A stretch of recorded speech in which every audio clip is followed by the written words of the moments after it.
وَاتْلُ عَلَيْهِمْ نَبَأَ الَّذِي آتَيْنَاهُ آيَاتِنَا،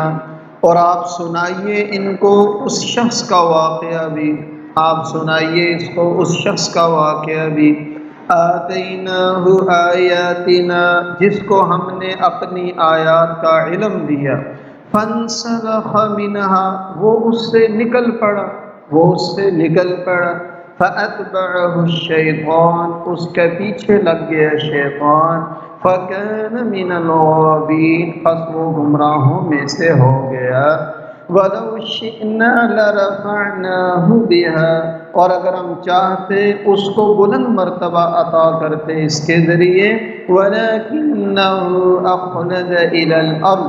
لیکن وہ مائل ہو گیا زمین کی طرف، وہ مائل ہو گیا پستی کی طرف، وَاتَّبَعَ هَوَاهُ، اور اس نے خواہشات کی پیروی کی، فَمَثَلُهُ كَمَثَلِ الْكَلْبِ، پس اس کی مثال کتے کی طرح ہے، إِن تَحْمِلْ عَلَيْهِ يَلْهَثْ أَوْ تَتْرُكْهُ يَلْهَث، اگر آپ اس پر بوجھ لاد دیں تو وہ ہانپتا ہے، یا آپ اس کو ویسے ہی چھوڑ دیں تو وہ پھر بھی ہانپتا ہے، ذَلِكَ مَثَلُ الْقَوْمِ الَّذِينَ كَذَّبُوا بِآيَاتِنَا،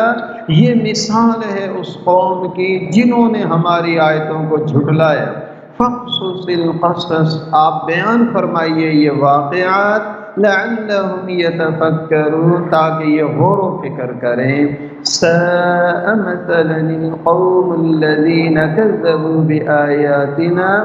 بہت بری ہے مثال ان لوگوں کی جنہوں نے ہماری آیتوں کو جھٹلایا، وَأَنفُسَهُمْ كَانُوا يَظْلِمُونَ، اور وہ اپنے اوپر خود ہی ظلم کرتے تھے۔ یہ جو آج کا سبق ہے، واقعہ ہے، ایک عبرت ناک واقعہ ہے جس کو یہاں پر ذکر کیا گیا، اور اس میں ہمارے لیے بھی بہت سارے اسباق ہیں۔ یہود و نصارہ کو بطور خاص یہاں پر تنبیہ کی گئی، پھر اہل مکہ کو، اور پھر ساری دنیا کے انسانوں کو کہ دیکھو خواہشات کی پیروی نہ کرو، اپنی مرضیات کو اپنے اللہ اور اپنے نبی کی مرضی میں فنا کرو، اور لالچ کے پیچھے نہ پڑو، دنیا کی طرف مائل نہ ہو جاؤ۔ واقعہ یہ ہے کہ نبی کریم صلی اللہ علیہ وسلم کے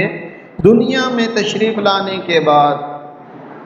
آپ صلی اللہ علیہ وسلم کے یہود و نصارہ دشمن ہو گئے، جبکہ پہلے حضور کا انتظار کرتے تھے، اسی لیے جا کر مدینہ منورہ میں آباد ہوئے تھے، ورنہ یہ یہود وہاں کے آبائی لوگ نہیں تھے، یہ باہر سے جا کر آباد ہوئے تھے کہ یہ اس آخری نبی کی جائے ہجرت ہے۔ لیکن جب پیارے آقا مبعوث ہو گئے تو دنیا کی ذلیل دولت کی خاطر اور اپنی وجاہت کی خاطر یہ ایمان نہیں لائے، تو ان کو سمجھانے کے لیے اللہ تعالیٰ نے بنی اسرائیل کا ایک واقعہ ذکر کیا کہ جو تمہاری حالت ہے اپنی خواہشات مرضیات کی وجہ سے نبی کا انکار، ایسا ہی عبرتناک واقعہ ہم تمہیں سناتے ہیں۔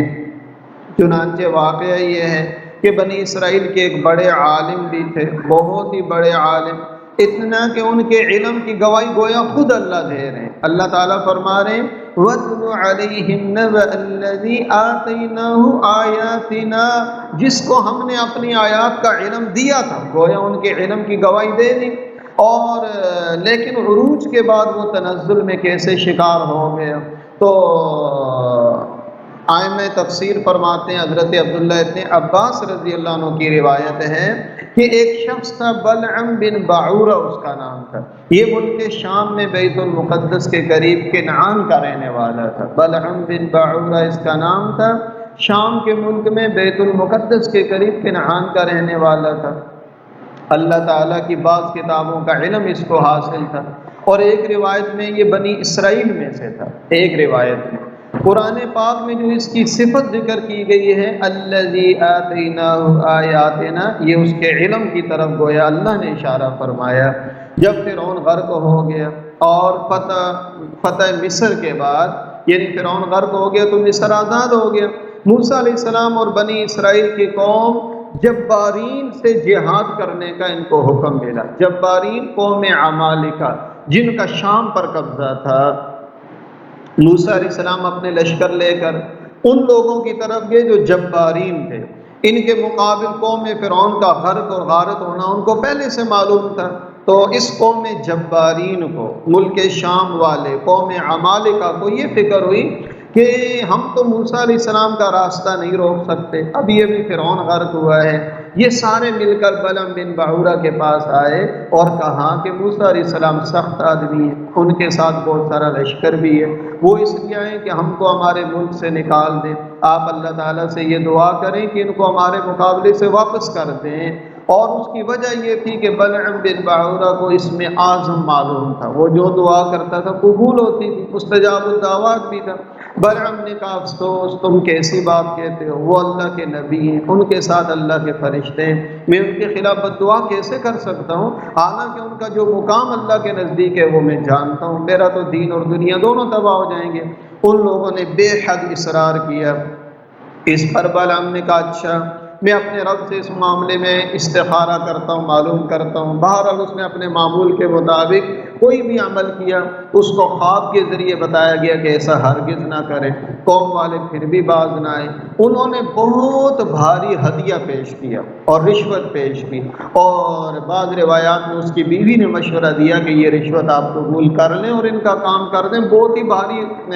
ہدیہ ہے۔ اس وقت بیوی کی رضا جوئی اور مال کی محبت نے اس کو اندھا کیا، اس نے حضرت موسیٰ علیہ السلام اور بنی اسرائیل کے خلاف بد دعا شروع کی۔ اللہ کی قدرت کا عجیب کرشمہ ظاہر ہوا، وہ کلمات بد دعا جو حضرت موسیٰ علیہ السلام اور ان کی قوم کے لیے کرنا چاہتا تھا، وہ اپنے لیے، قوم جبارین کے لیے وہ الفاظ نکلنے لگے۔ وہ چلا اٹھے کہ تم تو ہمارے لیے بد دعا کر رہے ہو۔ بلعم نے جواب دیا کہ یہ میرے اختیار سے باہر ہے، میری زبان اب میرے قابو میں نہیں ہے۔